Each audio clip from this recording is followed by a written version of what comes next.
आज या विराट अशा माणुसकीचं दर्शन घडवणाऱ्या मोर्चाच्या मध्ये उपस्थित असलेल्या महाराष्ट्राच्या मातीवर आणि माणुसकीवर प्रेम करणाऱ्या सर्व माझ्या बंधू भगिनींना माझा मानाचा मुजरा. आल्यापासून ऐकतोय प्रत्येकाच्या भाषणात कुठेतरी जातीचा स्पर्श होतो. आपण या भिंती कधी तोडणार आहोत? संतोष देशमुख स्वतःच्या जातीसाठी नाही मिळाला. संतोष देशमुख बीडचा चेहरा झाला. बीड हा पुरोगामी जिल्हा म्हणून ओळखला जातो. बीडचा इतिहास बघा. बीड मध्ये कधी काळी एकदा सोशलिस्ट निवडून आले होते, कधी एकेकाळी समाजवादी विचारांचे बबनराव ढाकणे निवडून आले होते, केशर काकी निवडून आल्या होत्या. अशा वेगवेगळ्या विचारांच्या वेगवेगळ्या जातीच्या लोकांनी बीडचं प्रतिनिधित्व केलं, पण त्याला जातीचा कधी स्पर्शच होऊ दिला नाही. माझ्यासारख्या गेले 35-40 वर्ष राजकारण जवळनं बघितलेल्या एका कार्यकर्त्याला हे पाहून दुःख होतं की महाराष्ट्रात जातीपाती कुठपर्यंत पोहोचल्या. वाल्मिक, त्याला तुम्ही वाल्मिक कशाला म्हणता? अरे तो वाल्या आहे.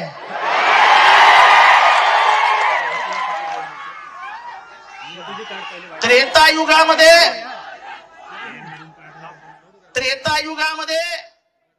वाल्मिकी आले म्हणजे वाल्याचा वाल्मिकी झाला, आणि कलियुगामध्ये वाल्मिकीचा वाल्या झाला. मी ऐकतो वाल्मिक कराड, वाल्मिक कराड, वाल्मिक कराड. वाल्या आहे तू.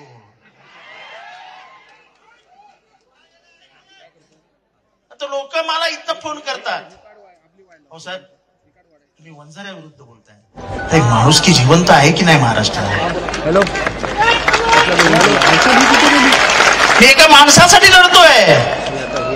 जो माणूस बीडचा खरा चेहरा दिसतोय त्याच्यात, तो स्वतःच्या जातीसाठी गेला नव्हता. त्या गेटवरती एका दलित वॉचमनला मारहाण झाली आणि त्या दलिताने हाक कोणाला दिली? संतोषला. आणि म्हणून संतोष तिथे गेला. हा बीडचा चेहरा आहे. तुम्हाला बघायचं आहे ना जातीचं? तू कुठे गेला? संतोष इथे. हा संतोष बांगर. बीड म्हणले किती जण याला ओळखतात? शिवराज बांगर. किती जण ओळखतात? ह्याच्यावर किती केसेस टाकल्या वाल्मिकीने, वाल्याने? ह्याच्या खानदानाला हायकोर्टाशिवाय घरच नाही दुसरं. हा बीड मध्ये कमी असतो आणि हायकोर्टात जास्त असतो. नाही. आता धस साहेबांनी जी नावं घेतली ते मर्डर झालेले, काय नावं होती व सगळ्यांची? आंधळे, राख, फड. कोण आहेत ते? सगळे वंजारी आहेत ना. मारणारे पण वंजारी आणि मेलेले पण वंजारी. बापू आंधळेच्या मर्डर केस मध्ये बबन गीतेचा काय संबंध होता? असं आहे की या बीड जिल्ह्याचा सत्यानाश कोणी केला असेल तर इथल्या पोलीस प्रशासनाने आणि इथल्या पालकमंत्र्यांनी. आता तुमचा एसपी त्या बांगरला बोलवतो आणि सांगतो तुम्ही एक काम करो जरा हमारे पास एक तक्रार दाखल. याचा मला फोन आला. म्हटलं अरे वेडा की काय, तू तुझ्याकडनं आज तक्रार घेतील उद्या पलटी मारतील. जेव्हा यांची जबाबदारी आहे कारवाई करायची तेव्हा ते काहीच करत नाहीत. जर अशोक सोनवणेची अॅट्रॉसिटी केस त्याच दिवशी दाखल झाली असती, त्याच दिवशी त्यांना अटक झाली असती तर संतोष मेलाच नसतं. म्हणजे पोलिसांनी काहीच करायचं नाही. असं आहे की बबन गीते आणि तो आंधळ्याची मर्डर केस आहे. त्या आंधळ्याच्या आणि बबन गीतेच्या मर्डर केस मध्ये पीआय कोण आहे? पीआय कोण आहे? महाजन. आणि केस मध्ये पीआय कोण आहे? वाल्मिक कराडला वाचवलं कोणी? परळीमध्ये बापू आंधळेच्या मर्डर केस मध्ये महाजननी. मग केस एक मिनिट मला टप्प्याटप्प्याने जाऊ द्या. तुम्ही माझं भाषण करू नका प्लीज. तुम्हाला प्लीज डिस्टर्ब करू नका. माझ्या एकही विचार माझ्या डोक्यात राहणार. मग तो महाजन चांगला माणूस आहे. इथला एकही अधिकारी जर तुम्ही धनंजय मुंडेला न विचारता आणणार नसाल तर कसं काय व्हायचं? दस साहेब एवढा घसा फोडून सांगतात 300 ट्रक. कलेक्टरची काय हिंमत आहे बोलायची? दस साहेब कलेक्टरची अपॉइंटमेंटच तुम्हाला सगळं माहिती आहे. पण वाईट या गोष्टीचं वाटतं की संतोष मेल्यानंतर तुम्ही सगळे जमा झाले, त्याच्या आधी एकाच्याही तोंडात ब्र नाही निघाला. हा एवढा शांत कसा काय जिल्हा झाला? हा बंडखोरांचा जिल्हा आहे. बीड हा कायम महाराष्ट्राच्या राजकारणातली बंडखोरी जर कोणी बघितली असेल, राजकीय बंडखोरी, तर ती बीडमध्ये दिसली. पक्षाच्या पलीकडे जाऊन काम करणारे गोपीनाथ मुंडे ह्याच जिल्ह्याने, समाजवादी विचारांचे बबनराव ढाकणे ह्याच जिल्ह्याने, किशोर काकी जिल्ह्यात, क्षीरसागर ह्याच जिल्ह्याने, असा जिल्हा नाना पाटील. मला सांगा काय समजायचं की महाराष्ट्रातल्या सभेतला जिवंत आहेत की नाही? ह्या आमच्या ताईचं भविष्याचा कोणाला विचार आहे? आमच्या बहिणीचं पुसलं गेलेलं कुंकू कोणी परत आणून देणार आहे? आणि तरी आपण राजकारण करतोय. कसलं राजकारण? अरे माणुसकी जिवंत ठेवा, माणुसकी. उद्या तुमचं घर जळेल, बघायला माणूस नाही येणार. कारण का प्रत्येक जण जर आपलंच बघायला लागला तर ह्याच्या पुढे कोण कोणाच्या मदतीला येणार नाही. म्हणून मला जी एकी दिसते ना, ती माणसांची दिसते, माणुसकीसाठी आलेल्या माणसांची. आणि अशीच एकी ठेवा. नेता कितीही मोठा असो, या जनतेच्या पुढे कोणीही टिकत नाही. हा समजावत आहे. आज या बीड मधनं एक ठिणगी पडली आहे. ह्याचा लोक आंदोलनात बदल होईल. कुठल्याही नेत्याची ह्या जनतेला गरज नाही. वेळेत कारवाई झाली नाही तर महाराष्ट्रात आग लागल्याशिवाय राहणार नाही. मी आता येता वाचत होतो, एक कोचे नावाचे कोणी कलेक्टर होते का इथे? होते ना? त्या कोचेंनी एक इंटरव्ह्यू दिलाय.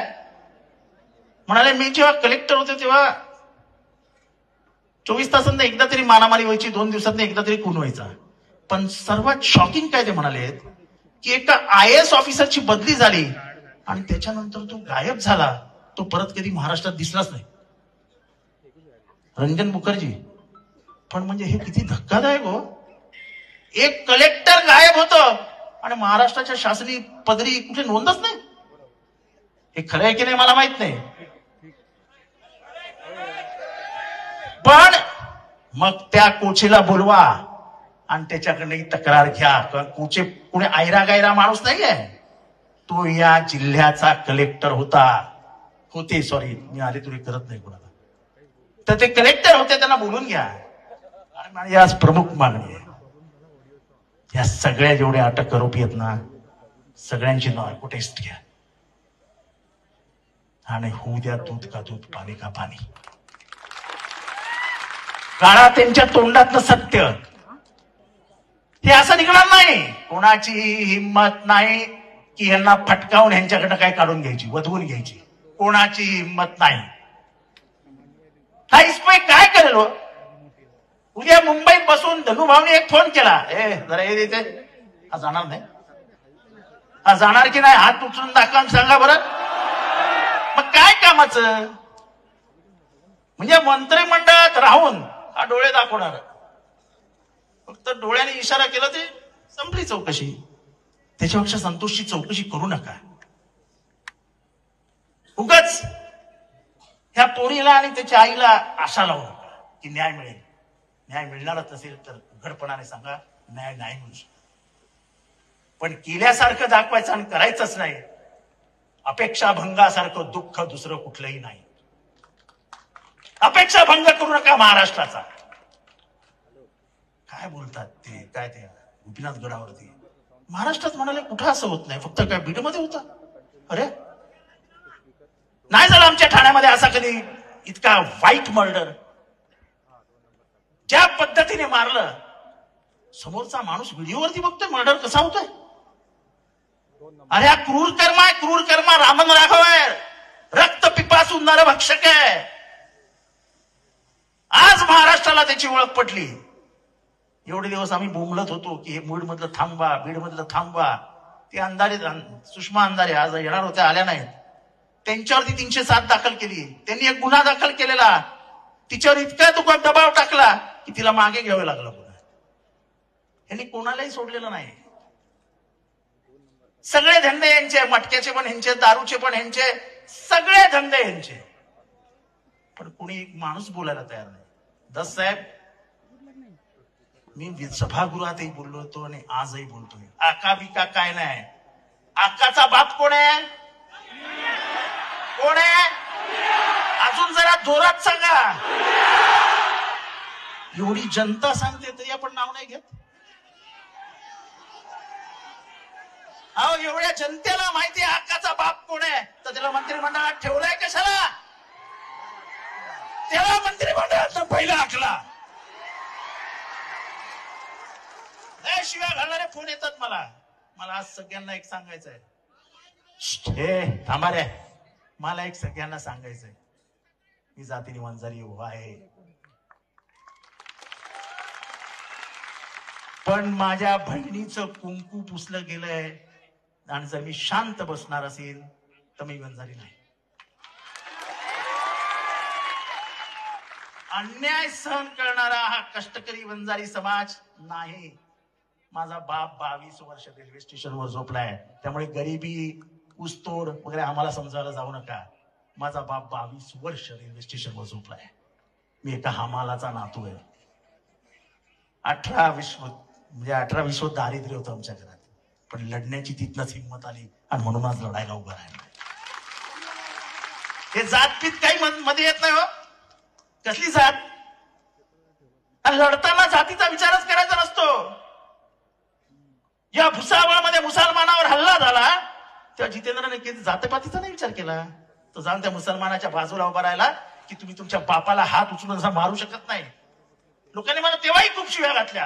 अरे काय हा, कारण त्याच्या एक आवाड नावाचा पोरगा होता, त्याच्यात आत घातला मी. आणि तुम्ही तुमच्या बापाला ट्रेन मध्ये मारू कसे शकता रे?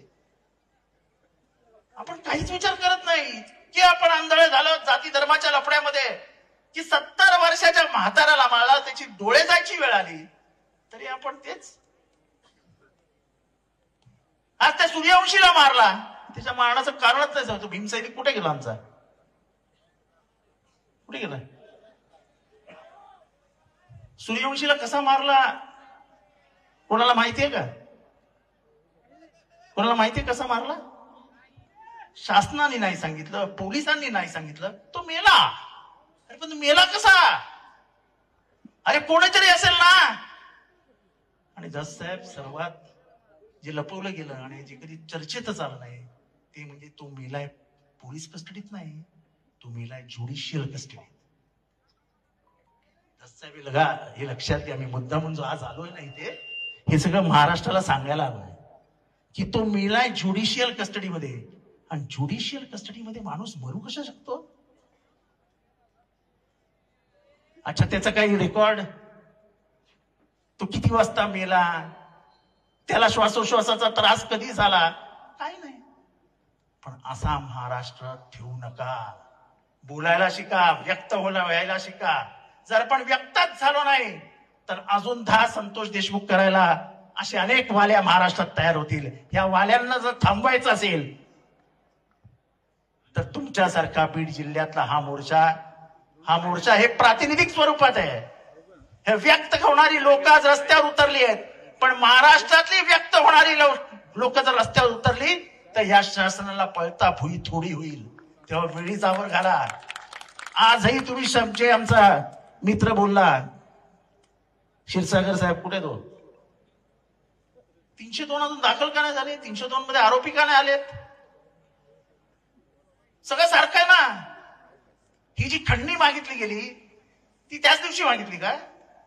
ही खंडणी 2 महिने अगोदर मागितली होती. खंडणी सत्यनारायणाच्या पूजेसाठी मागितली नव्हती.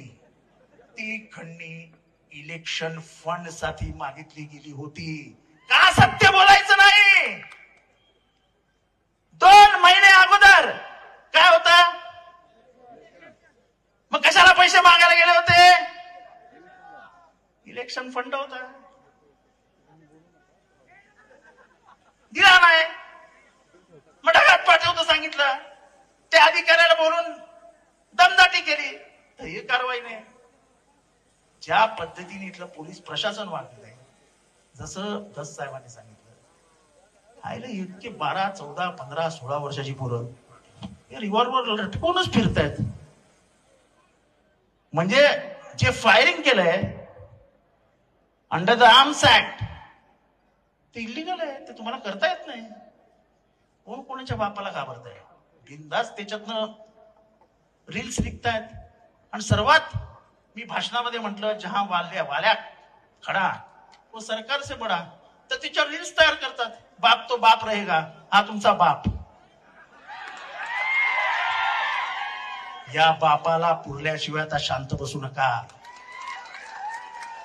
म्हणा मुलगा असाच निघणार आहे. जेव्हा बाप वाले असेल तर मला मुलगा म्हणून ते काम करावं लागेल. आणि तुम्हाला सगळ्यांना शपथ आहे, या मुलाची, मुलीची आणि त्या माऊलीची, त्या बहिणीला न्याय मिळाल्याशिवाय शांत बसू नका. जर तुम्हाला संतोषला न्याय द्यायचा असेल, जर गेल्या 10 वर्षात ज्यांचे खून पडले पण ज्यांचे आई वडील बोलूच शकले नाही, भाऊ बोलूच शकले नाहीत, अशा सगळ्यांना न्याय द्यायचा असेल तर ह्या बहिणीला डोळ्यासमोर ठेवा, न्यायाच्या बाजूने लढा. बाबासाहेबांचा फोटो दिसतोय इथनं, तुम्हाला बाबासाहेब मागे उभे राहतील, त्यांचं संविधान मागे उभे राहील. आपण संतोषच्या माध्यमातून त्याचं शहीद, त्याचं बलिदान झालेलं आहे असं समजूया आणि उभ्या बीड जिल्ह्याला न्याय मिळवून देऊया.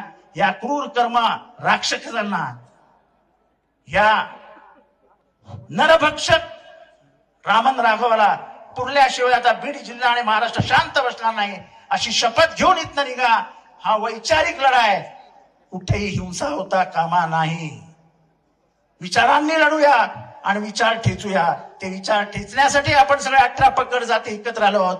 शिवशिले फाऊ आंबेडकर एकत्र आलो आहोत. ही शपथ घ्या आणि इथनं रवाना व्हा, एवढीच तुमच्याकडे अपेक्षा व्यक्त करतो. संतोषच्या आत्म्याला चिरशांती लाभो आणि माझ्या या भगिनीला आयुष्यभर तिचा स्वस्थच राहील. पण तिला ही सगळी लढाई लढण्यासाठी मुलाला आणि माझ्या बहिणीला हिंमत लाभो आणि त्या हिमतीच्या मागे आम्ही सगळे आहोत ताई, एवढं तुम्हाला शब्द देतो. आम्ही तुमच्या बरोबर आहोत. जय हिंद, जय महाराष्ट्र, जय भीम. अमर रहे, अमर रहे.